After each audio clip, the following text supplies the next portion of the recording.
자, 우리 사도행전 말씀 6장 1절부터 7절까지의 말씀 가지고 오늘 세 가지 같이 나누고자 합니다.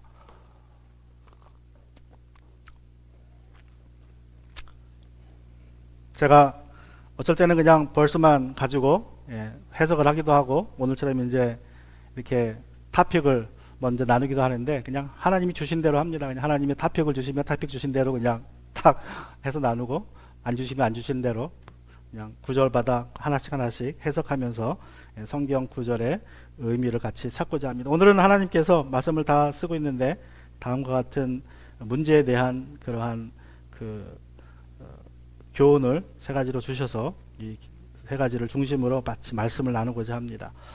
첫 번째 교훈은, 우리가 문제를 대하는 그리스도인의 자세에서 첫 번째로 우리가 생각해야 될 것은 문제없는 교회는 없다라는 것입니다. 문제없는 교회는 없다. 우리가 몇 주 전에 아나니아와 삽비라 사건을 통해서 이 세상에 완전한 교회는 없다는 것을 나눴습니다. 이것은 좀 개인적인 문제죠. 아나니아 삽비라는 개인적인 문제였습니다. 개인적인 문제. 그런데 오늘 사도행전 6장에 나오는 이야기는, 이 이야기를 통해서 다시 한번 이제 우리에게 비슷한, 거의 똑같은 교훈을 주시는데, 그것은 바로 이 세상에 문제없는 교회는 없다는 것입니다.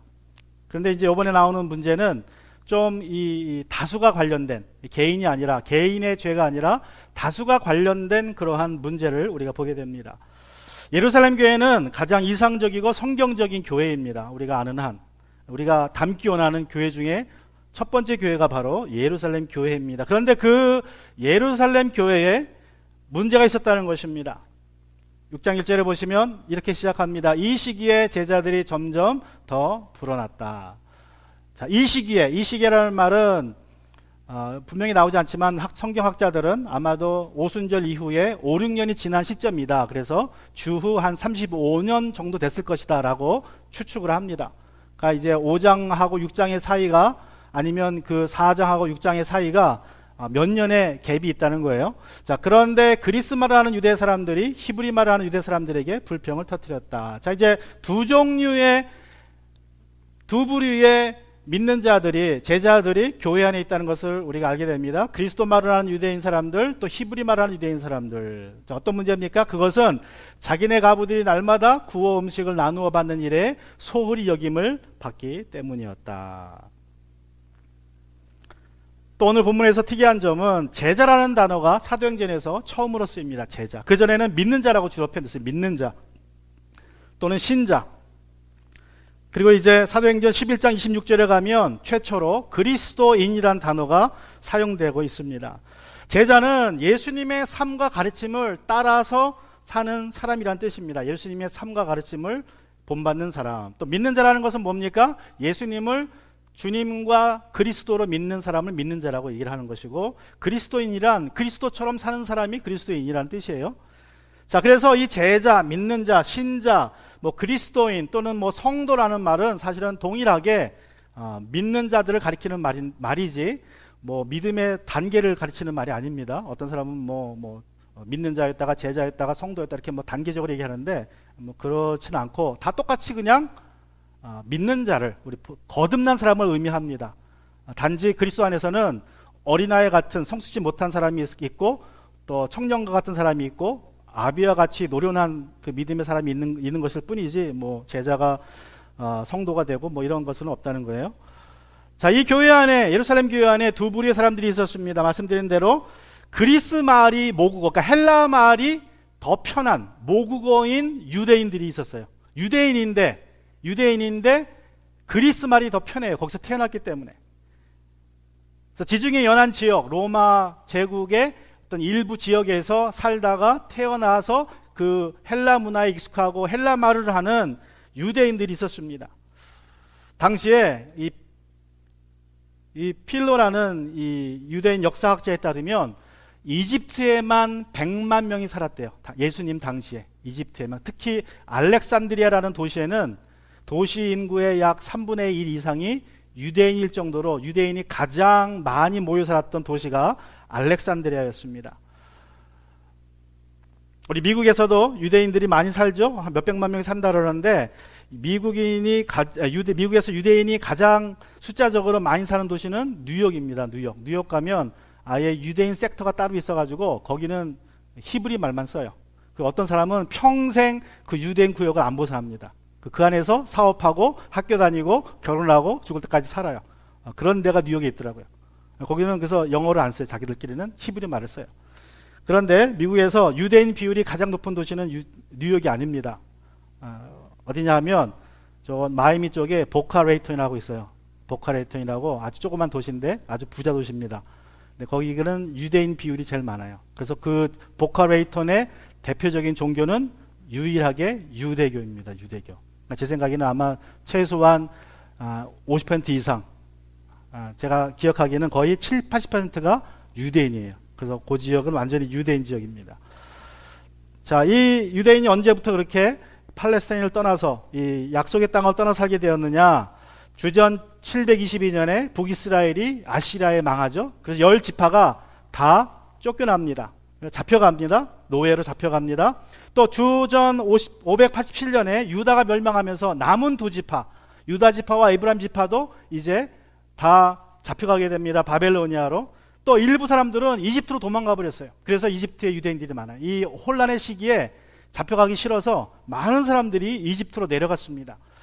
자, 그래서 그 이후로부터 더 많은 유대인들이 외국 땅에 살기 시작했습니다. 지금도 마찬가지예요. 지금도 팔레스타인에 사는 유대인들보다 밖에서 나와 사는 사람들이 유대인들이 더 많아요. 자, 그래서 이 많은 유대인들이 이제 밖에서 이 지중해 연안의 도시에 삽니다. 로마 제국 시대에. 근데 이 사람들이, 믿음이 있는 사람들은 어떻게 하냐면 소망이 자기 약속의 땅, 아브라함의 약속의 땅에 돌아가서 죽는 게 소원이에요. 그래서 어떤 사람들은 이주를 합니다. 예루살렘으로 돌아와요. 그래서 거기서 살아요. 그래서 예수님 당시에도 많은 사람들이 다시 예루살렘으로 이주해서 살았는데, 문제는 그 사람들이 하는 말은 히브리 말입니다. 이제 헬라 말이에요. 그리스 말. 히브리 말을 알긴 알아도 잘은 못해요. 그래서 그리스 말을 하는 유대 사람들이 또 히브리 말을 하는 유대 사람들, 히브리 말을 하는 유대 사람들은 본토백이들, 팔레스타인이나 예루살렘에서 태어나서 쭉 자란 사람들. 그래서 이 두 집단 사이에 어떤 일이 벌어지느냐? 언어의 장벽이 있습니다.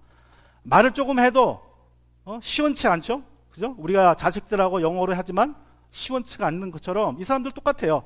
같은 유대인인데 히브리 말 하는 사람들은 헬라 말 조금 알고, 헬라 말 잘하는 사람들 히브리 말 조금 하니까 서로 대화를 해도 그냥 사실적인 대화만 하지 감정의 대화는 못하는 거예요. 속마음을 속 시원하게 얘기를 못합니다. 그러니까 어떻게 되겠어요? 이제 서로 오해가 생깁니다. 그 오해 중에 하나가 이제 히브리 과부들은 잘 대우를 받는데 이제 헬라 과부들은 소홀히 대접을 받는다는 그러한 불평이 생기기 시작했습니다. 당시에 특별히 과부들이 많았는데 이제 뭐 남자들이 평균 수명이 짧아서도 많았고, 남자들이 밖에서 일하니까 남자들이 죽을 확률이 높아요. 밖에서도 일을 하고 또 욱하는 성질이 있어가지고 툭하면 싸우고 그래가지고, 그래서 과부들이 많았습니다. 전쟁도 많았고. 근데 문제는 당시의 사회구조상 과부가 되면 먹고 살 일이 없어요. 할 수 있는 일이 아무것도 없습니다. 남편이 귀족이거나 또 본래 귀족이면 유산이 있어서 먹고 살면 되는데 뭐 귀족은 얼마 안 되니까. 그래서 이 과부들은 이 사회에서 가장 막막한 계층의 사람들이에요. 먹고 살기 제일 힘든 사람. 이 이방인들과 그리고 또 고아들과 과부들은 가장 살기가 어려운 그러한 사람들입니다. 그래서 하나님이 명령하셨어요. 특별히 그들을 위해서 출애굽기 22장 21절 24절을 보면, 너희는 너희 몸에 몸붙여 사는 나그네를 학대하거나 억압해서는 안 된다. 너희도 이집 땅에서 몸붙여 살던 나그네였다. 너희는 과부나 고아를 괴롭히면 안 된다. 너희가 그들을 괴롭혀서 그들이 나에게 부르짖으면 나는 반드시 그들의 부르짖음을 들어주겠다. 나는 분노를 터뜨려서 너희를 칼로 죽이겠다. 그렇게 되면 너희 아내는 과부가 될 것이고 너희 자식들은 고아가 될 것이다. 엄청난 명령입니다. 과부를 돌보지 않고 고아를 돌보지 않고 이방인들, 외국인들 돌보지 않으면 하나님이 똑같이 해주겠다는 거예요. 너희들 내가 칼로 저주하겠다. 심판하겠다. 그래서 유대인들은 굉장히 철저하게 저 계명을 지켰고 특별히 과부들을 잘 돌봤습니다. 그래서 회당마다 구제하는 부서가 있어서 구제하는 부서를 담당하는 사람들이 이제 가게들을 돌아다녀요. 그래서 돈이나 물건을 도네이션 받습니다. 또는 집들 돌아다니면서 자기 멤버들 집이나 돌아다니면서 또 도네이션을 받아가지고 그 금요일 날 아침에, 그래서 도네이션 받아서 금요일 날 오후에는 그걸 다 나눠줘요. 사는 과부들은 뻔하니까 과부들 집에 가면 일주일치 양식을 줍니다. 일주일치. 하루에 2끼씩 계산해가지고 하루에 2끼씩 14끼 먹을 수 있는 음식이나 돈을 줘요. 일주일에 한 번. 또 이제 매일매일 음식을 만들어서 음식을 또 나눠줍니다. 이방인들이나 이제 고아들이나 또 갑자기 어려진 사람들 음식이 없으면 와서 먹으라고 매일매일 음식을 나눠주는 일을 했었습니다. 유대인들이. 그래서 아마도 이러한 회당의 간섭을 본받아서 예루살렘 교회도 과부들을 도왔을 것입니다. 그런데 교회는 더 열심히 했어요. 어떻게 열심히 했습니까? 교회는 요셉과 같은 바나바 같은 부자 성도는 어떻게 했어요? 자기 재산을 팔아서 여분의 집이나 여분의 땅을 팔아서 그 돈을 헌금하는 더 놀라운 사랑을 보여줬습니다. 그래서 그 돈으로 사도들이 음식을 사서 과부들에게 매일 먹을 것을 나눠줬어요. 물론 사도들이 직접 사진 않았겠지만 사람들을 같이 했겠지만 어쨌든 사도들은 그 일을 이제 주관해서 해야 했습니다. 그런데 문제가 생깁니다. 그리스파 사람들이 자기네 과부들이 히브리파 과부들보다 음식을 덜 받는다고, 소홀히 받는다고 불평하기 시작합니다. 히브리파 사람들이 대놓고 의도적으로 이 그리스파 과부들을 차별했을 수도 있어요. 왜 그래요? 히브리파 사람들은 자존심이 있습니다. 나는 어려울 때 이 고향을 지켰다. 나는 안 떠났다. 너희들은 떠났다가 이제 살만하니까 먹고 살만하니까 다시 돌아왔느냐. 그래서 아마 의도적으로 나는 본토인이고 너희는 객지인이고 그래서 의도적으로 차별했을 수도 있습니다. 더 우월감을 가지고. 그게 한 가지 해석이에요. 아니면 단순히 언어와 문화의 그 장벽 때문에 의도하지 않게 그리스 사람들을 차별할 수도 있어요. 의도하지는 않았는데 하다 보니까 그렇게 되는 거예요. 말이 잘 통하지 않으니까 도와주고 싶어도 시원한 데 긁어주지 못하는 거죠. 말이 안 통하니까. 그래서 의도하지 않게 차별이 돼서 소외감을 느끼게 할 수 있습니다. 그런데 의도됐든 의도하지 않았든 어쨌든 그리스파 사람들이 불평하기 시작합니다. 교회가 분열의 조짐을 보이기 시작했습니다. 자, 날마다 성전에서 또 각 가정에서 돌아가면서 공부하고 기도하고 떡을 떼길 힘쓰던 교회, 집과 땅을 팔아서 헌금하기를 즐겨했던 성도들이 다니는 교회에 문제가 생겼습니다. 신도들이 많아지면서 부흥하면서 문제가 생기기 시작했습니다. 이 말은 문제없는 교회는 없다는 것이에요. 계시록에 나오는 7교회 중 6교회가 문제가 있었습니다. 에베소 교회는 처음 사랑을 잃어버렸습니다. 그 문제가. 서문화 교회의 문제는 환란 속에서 두려움에 빠져버렸어요. 버가모 교회의 문제는 발람과 니골라당의 가르침을 따르는 것이었습니다. 두아디라 교회의 문제는 이세벨이라는 여자를 용납한 게 문제였습니다. 사대 교회의 문제는 그 믿음이 죽었는데 자기들의 믿음이 죽었다는 것을 모르는 것이 문제였어요. 라우디아 교회의 문제는 차지도 덥지도 않은 것이 문제였습니다. 여러분, 교회마다 작은 대로 큰 대로, 작으면 작은 대로, 크면 큰 대로 다 문제가 있습니다. 이것을 적용하면 우리 인생도 마찬가지예요. 우리 인생도 똑같습니다. 젊으면 젊은 대로, 나이 들면 나이 든 대로 다 문제가 있죠. 또 경제적으로 넉넉하면 넉넉한 대로, 또 어려우면 어려운 대로도 문제가 있습니다. 또 미국에 살면 미국에 사는 대로, 한국에 살면 한국에 사는 대로 문제가 있습니다. 또 큰 도시에 살면 큰 도시에 사는 대로, 또 한적한 시골에 살면 시골에 사는 대로 문제가 있어요. 어떤 형편이 있든지 간에, 내가 어디를 가든지 간에 문제는 있기 마련이라는 것이에요. 잠언서 14장 4절은 이렇게 말씀하세요. 소가 없으면 구유는 깨끗하지만, 청소할 일이 없다는 거죠. 소가 없으면. 그럼 뭐 할 일이 없어 좋죠. 근데 뭐가 없어요 또? 소가 힘을 쓰면 소출이 많아진다. 소출을 많이 하려면 또 소를 둬야 돼요. 근데 소를 두면 또 청소를 해야 돼요. 그러니까 저 문제는 해결할 수 없어요. 그냥 문제를 안고 가야지. 소가 있으면 청소할 생각을 해야 돼요. 청소할 생각. 소가 없으면 어떻게 돼요? 청소는 하지만 배가 옮겠죠. 그러니까 이렇게 하든 저렇게 하든 문제가 생긴다는 거예요.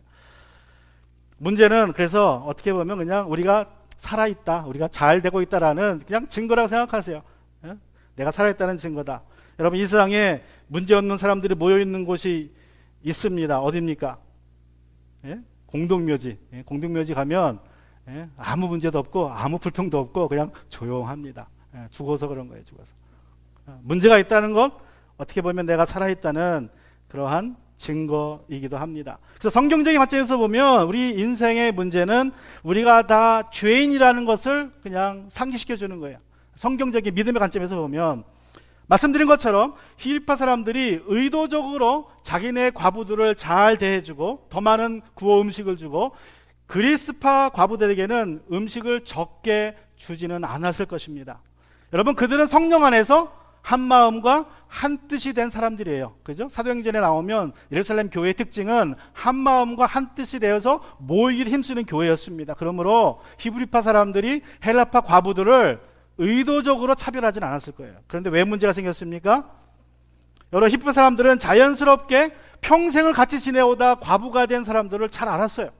같이 그 동네에 살았으니까. 그러다 보니까 더 반갑게 됐을 것이고, 또 사정을 히브리 말로 서로 소통이 잘 되니까 사정을 자세하게 얘기하면 또 어떻게 해줘야 돼요? 더 구체적으로 도와줬을 거 아니에요. 그죠? 내가 뭐가 어렵다 그러면 그 말 듣고 이해가 되니까 더 구체적으로 잘 도와줬을 것입니다. 그렇게 하다 보면, 그죠? 하다 보면 규정상 요만큼 줘야 되는데, 오늘 우리 누가 또 친구 우리 동생이 온대 그러면 또 뭐 조금 더 주는 거죠. 거기 형편에 맞게. 그러다 보니까 헬라파 과부들이 볼 때는 나보다 더 많이 가져가네. 저 사람이 히브리파 과부라고 나보다 더 많이 주네. 예? 자기는 규정만큼 받았어요. 근데 이 사람은 사정이 있어서 사정을 아는 사람이 더 줬어요, 조금. 그랬더니 여기 있는 사람이 똑 보고 나보다 더 많이 가네. 예? 나를 차별하는구나. 내가 히브리말 못한다고 나를 차별하는구나 생각하기 시작했고, 마침내 불만을 쏟아냈다는 것입니다. 여러분, 우리가 그런 말이 있죠. 예? 남의 떡이 더 커 보인다는 말. 예? 어쩌면 이런 소외감이 생기면 그 다음에는 같은 양을 받았는데도 불구하고 그냥 남의 떡이 커 보이는 거예요. 남의 떡이. 그래서 그냥 우리가 죄인이기 때문에 어쩔 수 없는 오해가 생깁니다. 어쩔 수 없이. 예? 우리가 남의 사정을 어떻게 다 알고 남이 어떻게 나의 사정을 다 알아요. 그러다 보니까 그 소통의 문제 때문에 여러 가지 문제, 우리 인간의 죄성 때문에, 남의 떡이 커 보이는 죄성, 그런 죄성 때문에 문제가 생기는 거예요. 그리고 뭐 아무래도 뭐 피가 물보다 진하니까, 같은 히브리파 사람이니까 좀 더 잘 도와줬다는 거는 뭐 당연한 거 아니겠어요? 그걸 이해하고 넘어가면 됩니다. 뭐 그럴 수도 있지. 그리고 어차피 나는 받을 만큼 받았으니까 이러면 되는데, 또 사람이니까 또 그게 안 된다는 거예요. 그러니까 우리가 죄인이기 때문에 내가 구원받았지만, 내가 거듭났지만 난 여전히 죄의 능력이 지배하는 이 사회에 살기 때문에 사탄이 그런 섭섭한 마음을 준다는 거예요, 우리 마음속에. 그래서 문제가 없을 수 없다는 것입니다. 자, 여러분, 문제 없는 교회는 없고 문제 없는 인생은 없습니다. 중요한 것은 문제를 대하는 우리의 태도입니다. 문제를 만날 때 내가 살아있구나. 또 교회에서 문제를 당하면 죄가 여전히 우리를 지배하려고 애쓰는구나 라고 생각하시고 믿음으로 생각하고 대처를 하셔야 됩니다. 자, 문제가 발생하자 사도들이 어떻게 대처를 합니까? 자, 문제를 우선순위를 점검할 기회로 삼아라. 자, 사도들은 그 문제를 자신들의 사역의 우선순위를 점검하고 바로 세우는 기회로 이용했습니다. 그 사도행전 6장 2절에 보시면, 자, 그래서 12사도가 제자들을 모두 불러놓고 말하였다. 우리가 하나님의 말씀을 전하는 일을 제쳐놓고서 음식을 베푸는 일에 힘쓰는 것은 좋지 못합니다. 사도들은 교회 안에서 그리스파 이 헬라파 과부들의 불평을 잠재우기 위해서 급급하지 않았습니다. 대신에 그들은 우선순위를 먼저 점검했어요. 우리가 사도인데 이 교회에서 우리가 제일 먼저 중요시해야 될 일이 무엇인가, 하나님 나라의 확장을 위해서 정말로 우리가 해야 할 일이 무엇인가를 따져보았습니다. 그리고 말씀 전하는 사역이 자신들이 해야 할 가장 중요한 사역임을 확인했습니다. 자, 그리고 사도들은 이 우선순위를 지키고자 이제 이렇게 제안을 합니다. 3절과 4절을 보시면, 그러니 형제자매 여러분, 신망이 있고 성령과 지혜가 충만한 사람 7을 여러분 가운데서 뽑으십시오. 그러면 그들에게 이 일을 맡기고 우리는 기도하는 일과 말씀 섬기는 일에 헌신하겠습니다. 자, 예루살렘 교회는 문제를, 사역의 우선순위를 바로 세우고 또 사역자의 자질의 우선순위를 바로 세우는 기회로 만들었습니다. 자, 먼저 사도들은 사역의 분담을 제안합니다.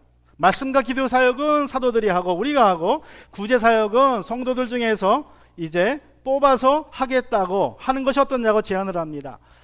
그리고 교회에서 사역을 맡은 사람들에 대한 자격으로, 즉 사역을 맡은 사람이니까 교회의 지도자죠. 어떤 장이죠, 장. 그 장의 자격을 성령과 지혜가 충만해야 한다고 분명히 했습니다. 즉 교회에서 일꾼이 될 때에, 여기서 일꾼이라는 것은 말씀드린 것처럼 리더입니다. 그냥 일꾼이 아니라 리더. 일꾼이 될 때에 그 우선순위는 성령과 지혜가 충만한 사람이어야 한다는 말입니다. 아쉽게도 오늘날 학력이 있거나 재력이 있으면 이 신자들을 일꾼으로 리더로 세우는 것을 보게 됩니다. 또 교회에 열심히 출석하거나 뭐 기도를 많이 하거나 성령의 은사를 나타난 신자들을 일꾼으로 삼기도 합니다. 그런데 사도들이 제시한 자격은 성령이 충만한 사람입니다. 즉 성령의 은사도 있고 성령의 성품도 있는, 성품이 있는 그 사람을 지도자로 세웠다는 것입니다. 당시 예루살렘 교회 성도들은, 여러분 한번 생각해 보세요. 당시 예루살렘 성도들은 다 성령을 경험한 사람들이죠. 성령의 은사를 경험한 사람들입니다. 그러므로 그 중에서 성령의 열매를 맺힌 사람들을 뽑았다는 거예요. 오늘날 안타까운 것은 모든 교인들이 다 성령을 경험한 것이 아니기 때문에, 그러다 보니까 성령의 은사가 나타난 사람들을 지도자로 세우기도 하는데, 그거보다는 성령의 열매에 집중해야 된다고 오늘 본문은 말씀하고 있습니다. 또 사도들은 지혜가 충만한 사람을 후보자로 세워야 한다고 말씀합니다. 지혜가 충만하다는 것은 사무적으로 일을 잘 처리하는 사람, 행정 능력이 있는 사람일 수도 있지만 그것은 세상적인 기준이고, 지혜가 있다는 말은 성령의 인도하심에 예민하다는 뜻이에요. 예민하다. 그래서 성령의 인도하심을 따라서 각 사람의 형편과 처지에 하나님의 보시기에 옳게 판단할 수 있는 사람을 지혜가 충만한 사람이라고 우리가 이야기할 수 있을 것입니다. 그런데 중요한 것은 성령과 지혜가 충만해 보이는 사람이 아니라 이미 그렇게 알려진 사람. 보면 신망이 있고라는 말이 바로 그 뜻입니다. 신망이 있고라는 말은 성령과 지혜가 충만한 사람으로 평판이 있는 사람들을 뽑으라는 거예요. 이미 알려진 사람들을, 그렇게 보이는 사람들을 뽑는 것이 아니라 이미 인정받은 사람들을 리더로 뽑아야 한다고 그렇게 말씀합니다.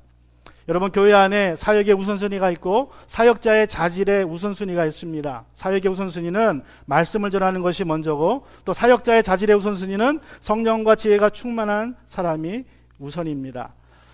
그러나 하나님의 앞에서 사역자의 자세는 다 동등해야 합니다. 사역자의 자세는 다 동등해야 돼요. 모두 종의 자세를 가지고 사역을 해야 한다는 것입니다. 사도행전 6장 1절은 뭐라고 말씀합니까? 6장 1절과 4절을 보면 그것은 자기네 가부들이 날마다 구음식을 나누어 받는 일에 소홀히 여김을 받았기 때문이다. 그래서 나누어 받는 일이라는 말을 영어로는 distribution이라고 표현했고 우리는 나누어 받는 일이라고 표현했지만 디아코니아라는 헬라 말이 쓰여졌습니다. 또 6장 4절에 보시면 우리는 기도하는 일과 말씀을 섬기는 일에 헌신하겠습니다 할 때 이 말씀을 섬기는 일에도 헬라 말로 똑같이 디아코니아라는 말을 썼습니다. 이 디아코니아라는 말이 기본적으로는 식탁에서 시중 들다라는 뜻입니다. 식탁에서 시중 들다. 우리 뭐 그냥 웨이터죠, 영어로 말하면. 근데 저게 동사로는 시중 들다 그런 뜻이고요. 명사가 되면 종 또는 일, 사역으로 번역합니다. 물론 저 말에서 집사라는 말도 나왔지만 사실 저 말의 원뜻은 그냥 섬기다예요. 섬기다, 종으로 섬기다, 그런 뜻입니다. 자, 다른 말로 하자면 이 디아코니아라는 말은요, 하나님과 사람에 대해서 그냥 섬기는 사람을 디아코니아라고 불렀어요. 교회 안에서 여러분이 무슨 일을 하든지 하나님을 섬기는 마음으로 여러분이 일을 했다면 그것이 바로 디아코니아, 사역입니다. 섬기는 일입니다. 뭐 청소를 하든지 베큐음을 하든지 잔디를 깎든지 뭐 무슨 일을 하든지 식탁을 뭐 정리하든지 설거지를 하든지 여러분이 내가 하나님을 섬기는 자세를 했다면 그것이 여러분의 사역이라는 거예요. 무슨 사역을 하든지 간에 뭐 말씀 전하는 사역이 더 귀하고 뭐 청소하는 사역은 덜 귀하고 그런 사역에 귀천이 있는 것이 아니라 사역은 다 똑같다는 말입니다. 단지 교회이기 때문에 사역의 첫 번째 우선순위는 말씀과 기도라고 사도들이 말하고 있는 것입니다. 그래서 여러분, 사도들이 사역을 나누자고 제안한 목적이 뭡니까? 자기들이 말씀 사역에 더 집중하기 위해서 사역을 나누자고 이렇게 얘기한 거죠. 교회도 마찬가지입니다. 교회에서 사역을 나누는 이유는 목회자가 다 해버리면 말씀과 기도하는 사역이 시간이 줄어들니까 그 시간을 주기 위해서 서로 사역을 분담하자는 거예요. 하나님이 주시는 마음대로 내 은사를 따라서 사역을 나누는 것입니다. 제가 아는 어떤 교회는 교회 목사님 이야기인데 그 교회는 교회 땅이 20에이커예요. 우리 땅이 이게 5에이커인데 우리 땅보다 5배가 커요. 20에이커. 여름에 잔디 깎으려면 커머셜 용어로 해도 그거는 쉽지 않습니다. 근데 그 교인들이 불평이 그거예요. 왜 목사님 잔디 안 깎냐고. 예. 근데 목사님 잔디 깎으면 언제 말씀 준비하고 언제 기도합니까? 근데 생각 외로 그런 사역의 분담에 대해서 목사님은 우리가 하회했으니까 목사님이 교회를 알아서 다 처리하세요. 그렇게 생각하면 생각보다 많아요. 여러분, 목회자의 첫 번째 일은 말씀 준비하는 거예요. 말씀을 잘 준비하고 기도하는 것이 목회자의 사역이고, 그 일을 내가 돕기 위해서 여러분이 할 수 있는 사역을 하는 거예요. 교회 안에서나 또 밖에서나.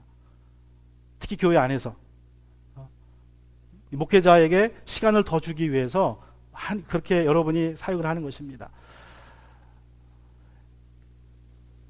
여러분의 인생에 문제가 있습니까?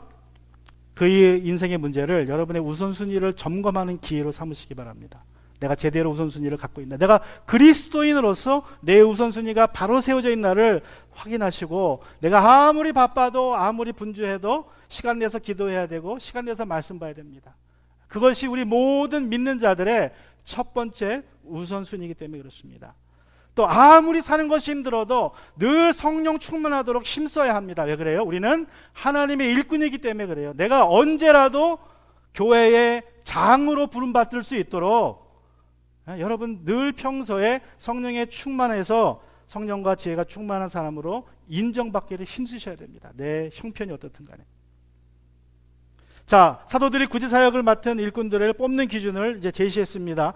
교회에 이제 그걸 보여줬어요. 그랬더니 예루살렘 교회가 이렇게 합니다. 5절 6절 모든 성도들이 이 말을 좋게 받아들여서 믿음과 성령이 충만한 사람 스데반과 빌립과 브로고로와 니가로느와 디몬과 바네바와 안디옥 출신의 이방 사람으로서 유대교에 개정한 사람인 니콜라를 뽑아서 사도들 앞에 세웠다. 사도들은 기도하고 그들에게 안수하였다. 모든 성도들이 제안을 좋게 받아들여서 이제 그 가이드라인을 따라서 성령과 믿음이 충만한 7사람을 뽑았습니다. 그런데 7사람의 이름이 우리는 잘 모르지만 이게 헬라어로 보면 이게 다 헬라어 이름입니다. 헬라 이름. 그래서 무슨 말이냐면 헬라파 사람들 중에서 7사람을 뽑은 거예요. 헬라파 사람들 중에 불평이 있으니까 그러면 여러분들이 문제를 해결해 보시라고 그래서 교회에 가서 그렇게 뽑아준 겁니다. 사도들이 뽑은 게 아니라. 아주 지혜로운 결정이죠. 지혜롭게 과부들의 불평을 또 교회를 하나 되게 하기 위해서 문제를 제기한 사람들에게 이제 문제 해결할 수 있도록 이제 그 사람들을 뽑았어요. 그런데 문제는 그냥 뽑은 게 아니라 믿음과 성령이 충만한 사람들을 뽑아서 이제 구제 사역을 맡겼다는 것입니다. 예루살렘 교회가 가룟 유다를 대신해서 마띠아를 뽑을 때는 어떻게 뽑았습니까? 사도행전 1장에 보면 어떻게 뽑아요? 그때는 제비 뽑았어요. 제비 뽑기. 그죠? 그때는 제비 뽑았는데 지금은 제비를 안 뽑았습니다. 왜 그래요? 이제 성령이 왔기 때문에 성령께서 제시하는 대로 결정하면 됐기 때문에 제비를 안 뽑은 거예요. 이제 기도하면 성령께서 응답을 바로 주시니까. 그래서 이 사도들의 제안을 성도들이 기도하고 그들이 기도하면서 7명을 성령과 믿음과 지혜가 충만한 7명을 뽑아서 사도들 앞에 세웠어요. 그랬더니 사도들이 거기에 기도하고 안수했다라는 것은 공식적으로 사역을 할 수 있도록 이제 사역의 출발점을 주었다. 그런 뜻입니다. 집사로 안수한 게 아닙니다. 사역의 시작을 알리기 위해서 안수한 거예요. 아직 이때까지는 집사라는 직분은 공식적으로 존재하진 않았습니다. 자, 예루살렘 교회는 문제를 사역의 우선순위와 사역자의 자질의 우선순위를 바로잡는 기회로 삼았습니다. 자, 그러자 어떤 결과가 나왔습니까? 자, 세 번째는 우리가 문제를 볼 때에 문제를 성장의 자극제로 보는 것이 중요합니다.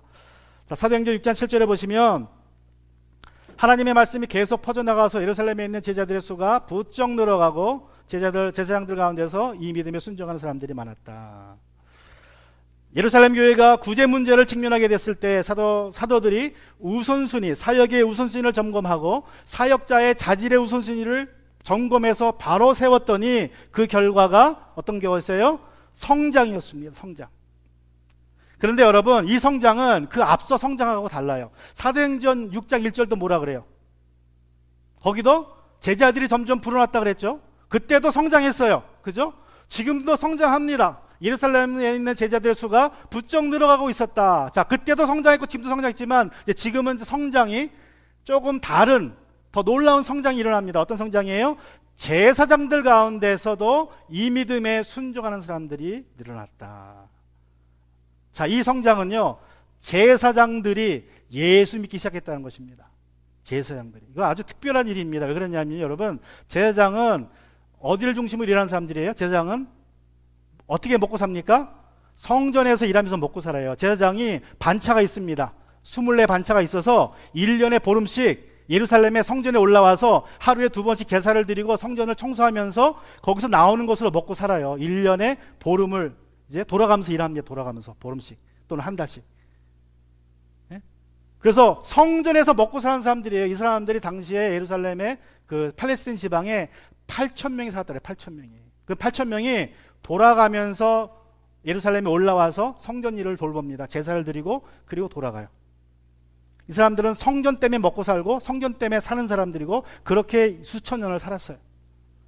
그런데 이 사람들이 예수를 믿는다는 말은 무슨 뜻입니까? 예수님이 하나님의 어린 양으로서 모든 사람들의 죄를 가져가는 제사를 드린 어린 양이잖아요. 그러니까 더 이상 예수님을 믿는다는 것은 제사가 필요 없어졌다는 거예요. 제사 드릴 필요가 없다. 더 이상. 이제 성전도 필요 없는 겁니다. 사실상 성전도 필요 없는 지경이 된 거예요. 그럼 제사장들은 뭐 먹고 삽니까? 먹고 살 게 없어요. 그러니까 이 제사장들은요, 당시에 가장 예수 믿기 힘든 사람들입니다. 자기 삶의 터전이기 때문에 성전이 가장 예수 믿기 힘든 사람들인데, 또 이 사람들은요, 성전이 자기의 삶의 터이죠. 레위기는 빠삭합니다. 제사를 드리니까. 모세의경은 빠삭해요. 철저하게 모세의경을 믿습니다. 그래서 아주 예수 믿기 힘든 사람들인데, 사도들이 문제를 통해서 교회 사역의 우선순위를 딱 세우고 사역자의 자질의 우선순위를 딱 세우니까 그 결과가 가장 전도하기 어려운 사람들이 전도되기 시작했다는 거예요. 전도가 안 될 사람들인데 교회가 딱 세워지니까 말씀이 왕성하여져서, 말씀이 계속 퍼져나가서, 옛날 성경에 말씀이 왕성하여져서 사도들까지도, 제사장들까지도 예수 믿게 되었다는 것이 결과였습니다. 그러므로 우리가 문제를 당할 때 문제를 잘 대처하면 어떤 일이 벌어질 수 있습니까? 여러분의 인생의 문제를 당할 때 그 문제를 잘 대처해서 그 문제를 통해서 여러분의 인생의 우선순위를 잘 세우고 여러분의 삶의 우선순위를 잘 세우고 살 때에 어떤 일이 벌어질 수 있어요? 그 문제로 말미암아서 여러분의 삶이 형통하는 기회가 될 수 있다는 거예요. 형통하는 기회가. 필요가 발명의 어머니라고 말하는 것처럼 문제가 성장의 원동력이 될 수 있습니다. 여러분, 문제를 문제로만 보는 것이 문제입니다. 문제를 문제로만 보는 것이 문제예요. 문제를 뭘로 봐야 됩니까? 문제를 뭘로 봐야 돼요? 우선순위를 점검하는 기회로 보셔야 되고요. 문제를 그래서 성장의 기회로 보시면 돼요. 근데 많은 사람들이 문제를 문제로만 봐요. 그러니까 문제 속에서 허덕이다 삽니다. 문제는 우리가 살아있다는 증거입니다. 여러분, 문제를 당할 때에 여러분의 삶의 우선순위를 정하시고 정말 말씀과 기도로 더 해야 할 것을 집중하시면 그 문제가 성장의 자극자가 되어서 삶의 형통한 삶의 원동력이 될 줄로 믿습니다. 우리 같이 시간 기도하기 원합니다.